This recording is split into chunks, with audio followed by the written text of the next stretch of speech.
Welcome to the program. It's a great joy and privilege for me to be with you on this program. நிகழ்ச்சிக்கு உங்களை அன்போடு கூட வரவேற்கிறேன். இந்த நிகழ்ச்சியிலே உங்களோடு கூட இணைந்திருப்பதில் மிகுந்த மகிழ்ச்சி அடைகிறேன். Let's bow our heads in prayer. நாம் தலைகளை தாழ்த்தி ஜெபிப்போம். Most gracious Father, we thank you for this time as we come around your word. Speak to us through your word. நிறைந்த பிதாவே, உம்முடைய வார்த்தைக்கு நேராக கடந்து வருகிறோம். இந்த வேளையிலே உம்முடைய வார்த்தை கொண்டு எங்களோடு பேசும்படியாக ஜெபிக்கிறோம். Help us and encourage us. In Jesus' precious name. Amen. எங்களுக்கு உதவி செய்யும், எங்களை உற்சாகமூட்டும் இயேசு கிறிஸ்துவின் நாமத்தில் பிதாவே, ஆமென். We're going to look from Mark chapter 2 verses 1 to 12. Mark எழுதின சுவிசேஷத்தின் புத்தகம் 2வது அதிகாரம் 1 முதல் 12ஆம் வசனம் வரை. And again he entered Capernaum after some days, and it was heard that he was in the house. Immediately many gathered together, so that there was no longer room to receive them, not even near the door. And he preached the word to them. Then they came to him, bringing a paralytic who was carried by 4 men. And when they could not come near him because of the crowd, they uncovered the roof where he was. And when they had broken through, they let down the bed on which the paralytic was lying. When Jesus saw their faith, he said to the paralytic, "Son, your sins are forgiven you." But some of the scribes were sitting there and reasoning in their heart, "Why does this man speak blasphemies like this?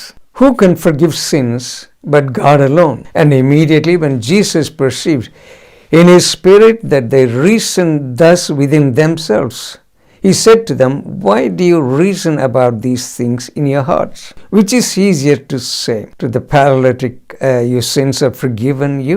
Or to say, arise, take up your bed and walk? But that you may know that the Son of Man has power on earth to forgive sins." He said to the paralytic, "I say to you, arise, take up your bed and go your way to your house." And immediately he arose, took up the bed, and went out in the presence of them all, so that all were amazed and glorified God, saying, "We never saw anything like this."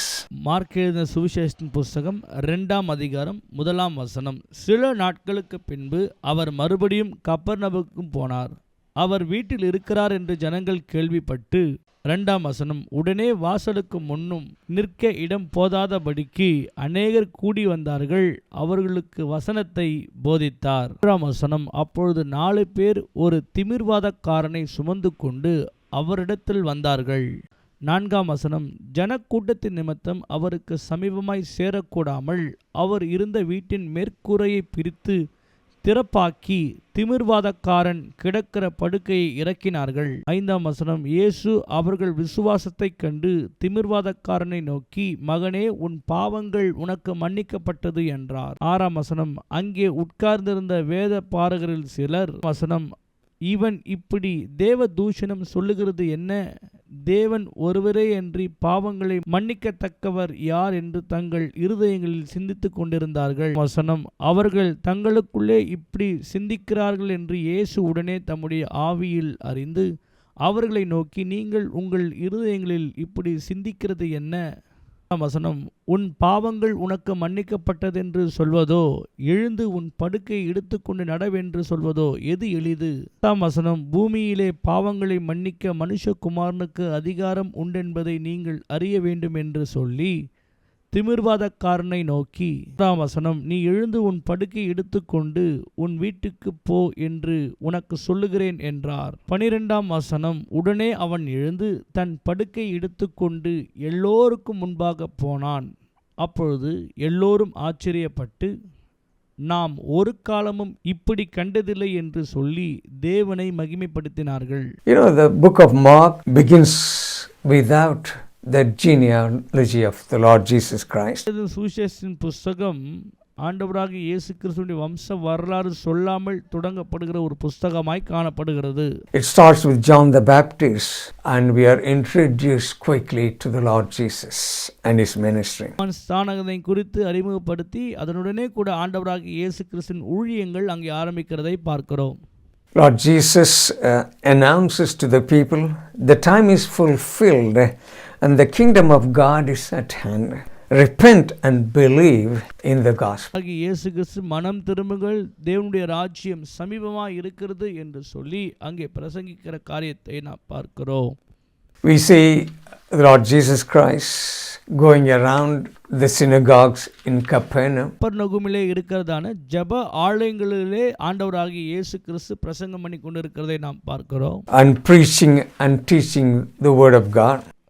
வார்த்தையை குறித்து போதகம் பண்ணியும் பிரசங்கம் பண்ணி கொண்டும் ஆண்டவராகிய இயேசு வருகிறார். He cast out unclean spirit.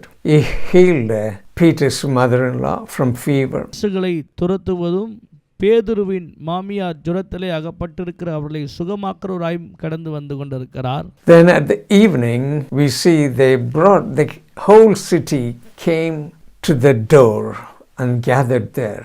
And the Lord Jesus Christ healed many who were sick and cast out demons. இரவிலே பார்க்கும்போது அநேக திரளான கூட்டங்கள் அவர் தங்கியிருந்த அந்த வீட்டினுடைய வாசலிலே வந்து நிற்கிறார்கள். அனைவரையும் அவர் சுகமாக்கி கொண்டிருக்கிறார்.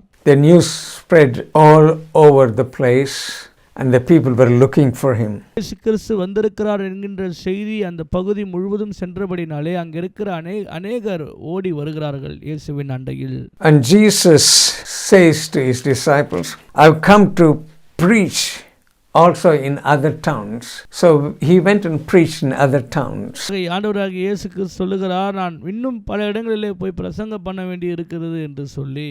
And that's where we see in verse 1 of chapter 2, we see again he entered Capernaum after some days. தான் ஆண்டவராகிய இயேசு கிறிஸ்து மீண்டுமாக இந்த பட்டணத்திற்கு வந்தபடியாலே 1ஆம் வசனத்திலே பார்க்கிறோம், அவர் மீண்டும் கப்பர்நகூமுக்கு வந்திருந்தார் சில நாளுக்கு பின்பதாக என்று எழுதப்பட்டிருக்கிறது. So Capernaum is where he lived, where his ministry was based. Many miracles happened there. கப்பர்நகூமிலே தான் ஆண்டவராகிய இயேசு கிறிஸ்து தம்முடைய ஊழியத்தை ஸ்தாபித்து அங்கே அவர் ஊழியத்தை செய்து கொண்டிருக்கிறவராய் காணப்படுகிறார். It was a fishing village. மீனவ கிராமமாய் காணப்படுகிறது. As soon as they heard that Jesus was in the house, ஆண்டவராகிய இயேசு வீட்டிலே இருக்கிறார் என்று கேள்விப்பட்ட உடனே many people, multitude gathered in that house, and we see he preached the word of God to them. திரளான ஜனக்கூட்டம் அந்த வீட்டின் அருகே வந்து நின்றார்கள். அவர்களுக்கு அவர் தம்முடைய வார்த்தைகளை பிரசங்கித்தார். There was no room, it was full. இடம் இல்லாத அளவுக்கு முழுமையும் ஜனங்கள் நிரப்பி விட்டார்கள். We see there come 4 men bringing a paralytic. 4 மனிதர்கள் ஒரு சப்பானியான மனிதனை கொண்டு வருகிறார்கள். They wanted to take the paralytic man in front of the Lord Jesus Christ, but there was no room. 4 நபரும் அந்த சப்பானியான மனிதனை ஆண்டவராகிய இயேசுவுக்கு முன்பதாக கொண்டு போக வேண்டும் என்று விரும்புகிறார்கள். ஆனால் அங்கே இடமே இல்லை. So they could have decided and they could have gone back, but they were persistent. நினைத்திருந்தால் இதெல்லாம் முடியாது என்று சொல்லி திரும்ப போயிருக்கலாம். ஆனால் அவர்கள் விடாமுயற்சியாய் காரியங்களை செய்தார்கள். In this story we see few main characters. சத்தியத்திலே நாம் சில முக்கியமான குணாதிசயங்களை பார்க்க இருக்கிறோம். 4 men, 4 நபர்கள், then the paralytic man who is sick. சப்பானியானவன். We see teachers of the law. We see the people and the Lord Jesus Christ. நியாய பிரமாணிகள் மற்றும் ஆண்டவராகிய இயேசு கிறிஸ்து. So they could not get him before the Lord Jesus Christ. ஆண்டவராகிய இயேசுவுக்கு முன்பதாக கொண்டு போக முடியவில்லை.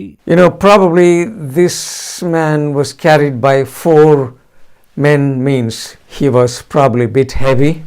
பேர் கொண்டவர்கள் அவனை சுமந்து கொண்டு போகிறார்கள் என்றால் அவன் சற்று ஸ்தூலித்தவனாய் இருக்க வேண்டும். So they decided to make a hole in the roof and drop the paralytic man slowly, bring him in front of the Lord Jesus Christ. திட்டமிடினார்கள், இந்த கூரையை பிரித்து பொறுமையாக இவனை ஆண்டவராகிய இயேசு கிறிஸ்துவின் அருகிலே கொண்டு போக வேண்டும் என்று.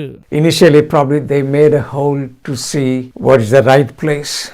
அவர்கள் எங்கே துவாரம் போட்டால் அவரை சரியாக இயேசுவின் அண்டையிலே கொண்டு போக முடியும் என்று அவர் திட்டம் பண்ணினார்கள். And they began to open and break the roof. Probably it was tiled, cement and wood.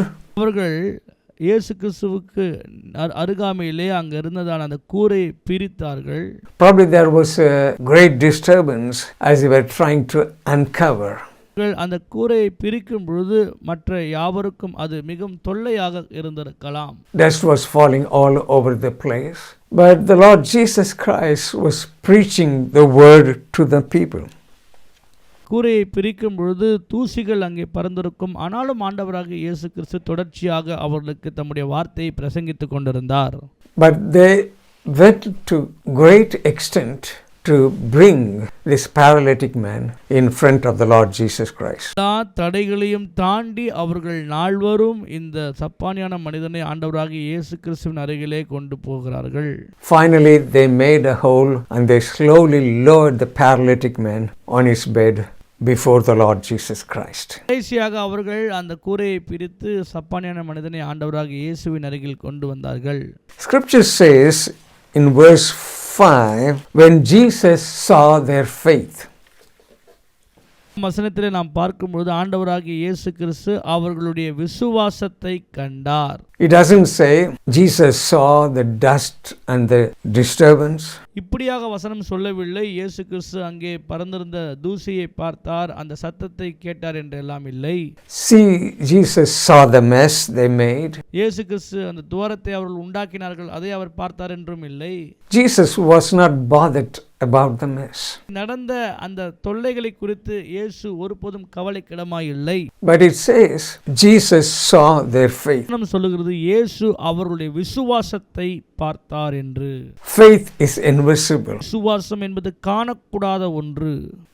Jesus saw their action. இயேசு கிறிஸ்து அவர்களுடைய செயல்களை பார்த்தார். They went to great trouble to bring their friend before him. அந்த சப்பானியான மனிதனை இயேசு கிறிஸ்துக்கு முன்பதாக கொண்டு வருவதற்கு அவர்கள் அதிகமான பிரயாசங்களை பட்டார்கள். Faith has a corresponding action. விசுவாசம் என்பது தொடர்ச்சியான ஒரு செயல் திட்டமாகும். In James we read, faith without works is dead. யாக்கோபுக்கு எழுதிய நிருபத்திலே நாம் பார்க்கும்போது விசுவாசம் இல்லாத கிரியை செத்ததாய் இருக்கிறது. You know, Lord Jesus did not rebuke this paralytic man or his friends for causing the disturbance. அவராகிய இயேசு கிறிஸ்து பாருங்க, இவ்வளவு தொல்லைகளை படுத்தின அந்த சப்பானியையும் அந்த 4 பேரையும் அவர் திட்டவில்லை. But Jesus addresses the paralytic man and says to him, "Son, your sins are forgiven." இயேசு அந்த சப்பானியான மனுஷனை பார்த்து சொல்கிறார், மகனே, உன் பாவங்கள் உனக்கு மன்னிக்கப்பட்டது என்று. We see in another place இடத்திலே நாம் பார்க்கும் பொழுது where the Lord said to this woman with the issue of blood, "Daughter, your faith has made you whole." பாடு உள்ள ஸ்திரீயை பார்த்து ஆண்டவராகிய இயேசு சொல்லுகிறார், உன் விசுவாசம் உன்னை ரட்சித்தது என்றார்.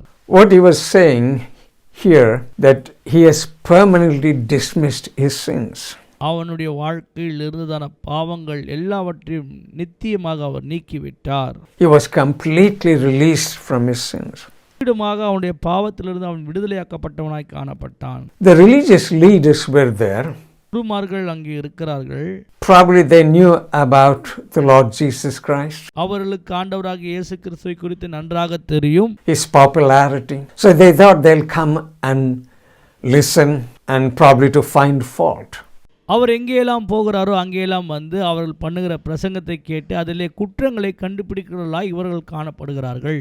They said, as soon as he said, "Your sins are forgiven you," they said, இயேசு அந்த சப்பானியை பார்த்து உன் பாவங்கள் உனக்கு மன்னிக்கப்பட்டது என்று சொன்ன உடனே அவர்கள் they began to reason within themselves. தங்களுக்குள்ளே அதை குறித்து சிந்தனை பண்ணி கொண்டிருந்தார்கள். How can you say this? Your sins are forgiven. எப்படி இயேசு அவனை பார்த்து உன் பாவங்கள் மன்னிக்கப்பட்டது என்று சொல்லலாம் என்று அவர்கள் வகையறுத்தார்கள். Only God can do that. They were right. Only God can forgive sin. அவர்கள் நினைத்துக் கொண்டிருந்தார்கள், தேவன் மாத்திரமே பாவங்களை மன்னிப்பதற்கு அதிகாரம் பெற்றவராய் இருக்கிறாரே என்று.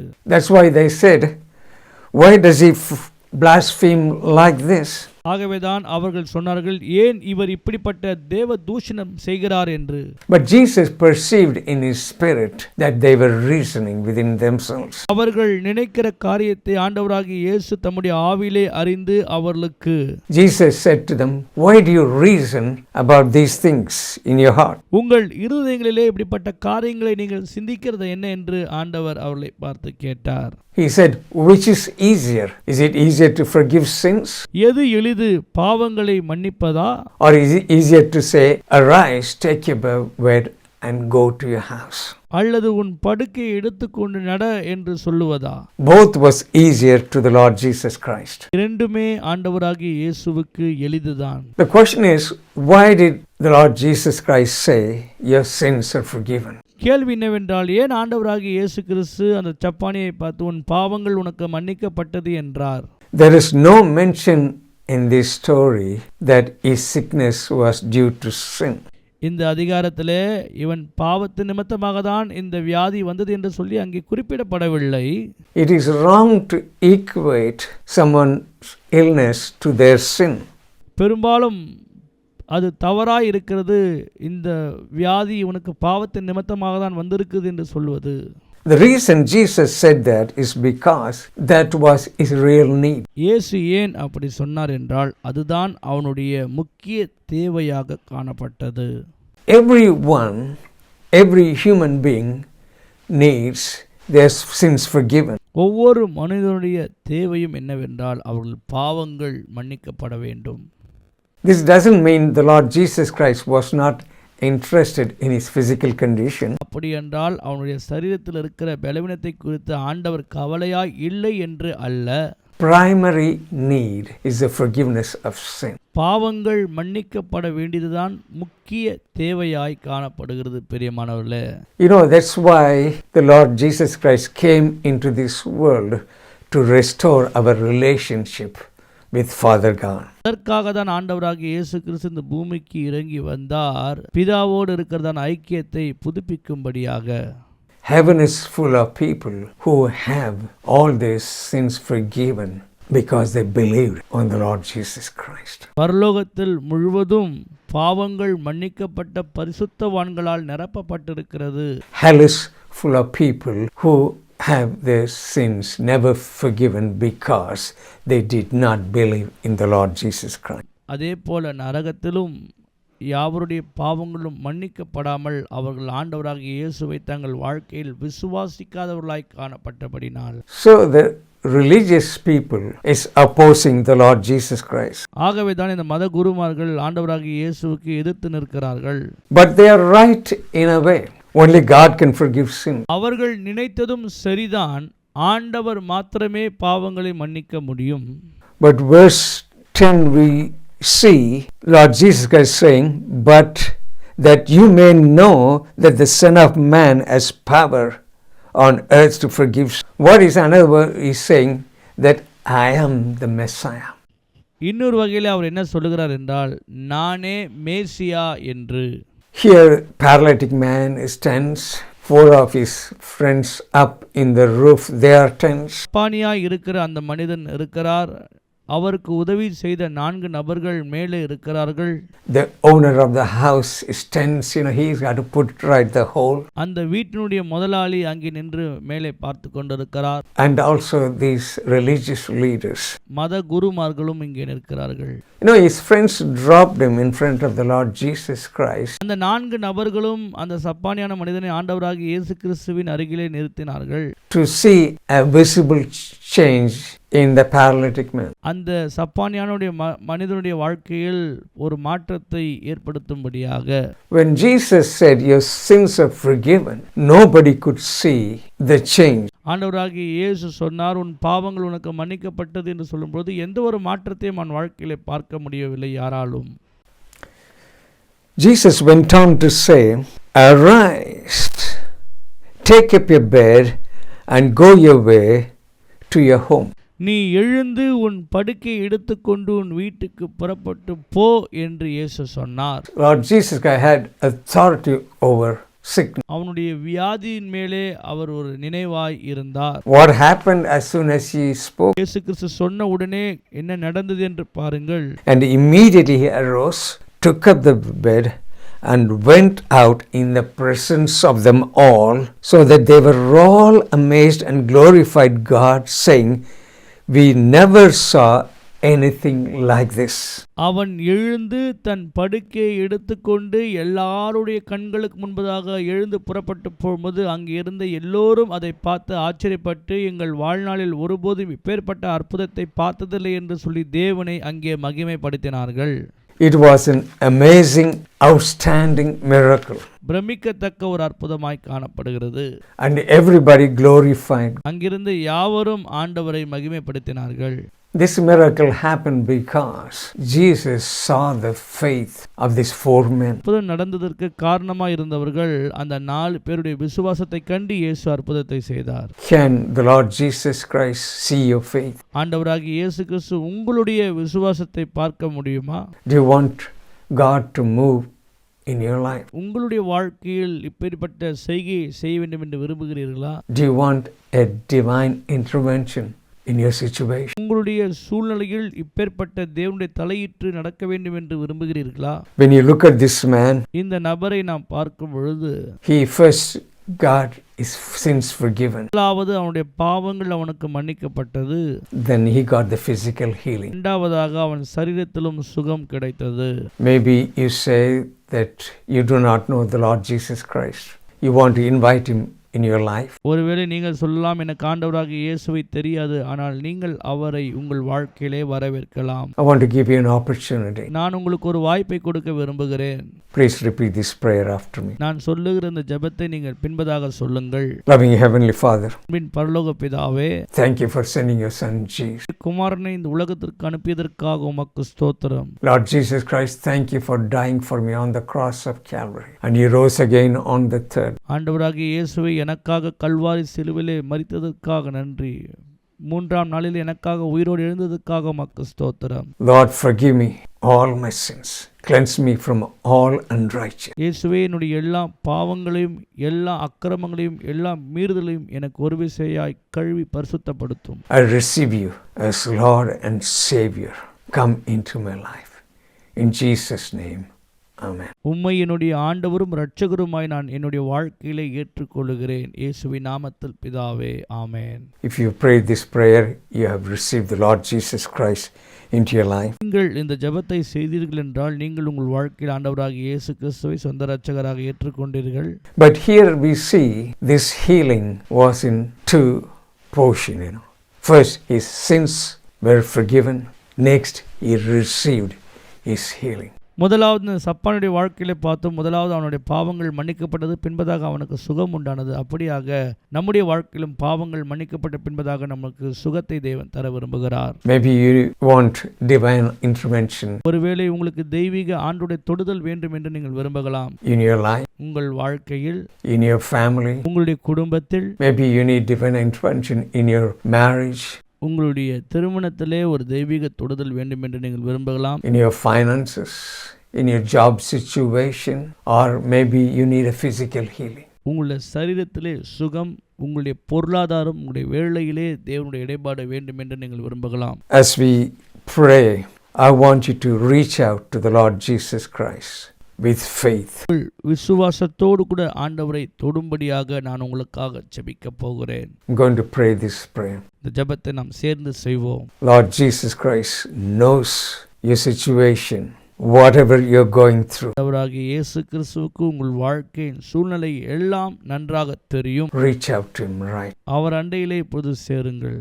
Loving Heavenly Father, we thank you and we praise you. அன்பின் பிதாவே, உம்மை ஸ்தோத்தரிக்கிறோம், துதிக்கிறோம். Jesus Christ, you are the same yesterday, today and forever. இயேசுவே, நீர் நேற்றும் இன்றும் என்றும் மாறாதவராய் இருக்கிறீர். Your power is still the same to meet every need today. உம்முடைய வல்லமை இன்றைக்கும் எங்களுக்கு இருக்கிறது ஆண்டவரே, எங்களுடைய எல்லா தேவைகளையும் சந்திப்பதற்கு. You touched and completely performed a miracle in the life of this paralytic. Lord, I pray. ஆண்டவரே, நீர் அந்த சப்பானியான மனிதனை தொட்டு அற்புத விதமான சுகத்தை கொடுத்தீர். நாங்களும் அவ்விதமாய் ஜெபிக்கிறோம். That the people, when they reach out to you, whatever their situation may be, their marriage situation, their family situation, their finance situation, their job situation, maybe they have a chronic health உம்மிடத்திலே இப்பொழுது செபிக்கிறதான சேருகிறதான உம்முடைய பிள்ளைகளுக்காக செபிக்கிற நம்முடைய வேலையிலே, வருமானத்திலே,